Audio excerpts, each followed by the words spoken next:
Nagsumite ng mga dagdag na dokumento sa NBI ang mag-amang Nino at Sandro Mulak.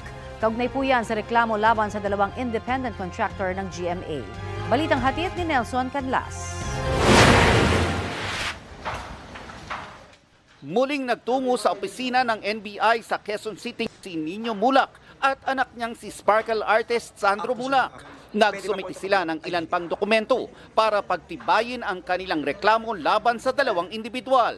Nagbigay na rin ng kanyang opisyal na pahayag si Nino sa NBI. Pero tumanggi ang mag-ama na magpa-interview. Dumating rin ang kinatawan ng isang hotel kung saan umano naganap ang insidenteng inirereklamo ng mag-ama para isumiti ang CCTV footage na ipinasabina ng NBI. Walang pahayag ang NBI o ang mag-amang Mulak kung ano ang isinampang kaso at kung sino ang mga inirereklamo. Pero kinumpirma ng abogado ng dalawang independent contractors ng GMA Network na ang kanyang mga kliyenteng sina Jojo Nones at Richard Cruz ang sinampahan ng reklamo.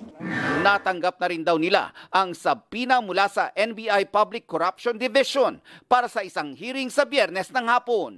Sina Nones at Cruz din ang iniimbestigahan ngayon ng home network ni Sandro na GMA matapos silang ireklamo ng batang aktor noong isang linggo. When sila Sandro nga filed the written complaint with GMA, we already gave them notice of preventive suspension pending the investigation, and yun nga, we constituted an independent body to conduct the formal impartial investigation of the case. And of course, we have to abide by the rules of due process. Nelson Canlas, nagbabalita para sa GMA Integrated News.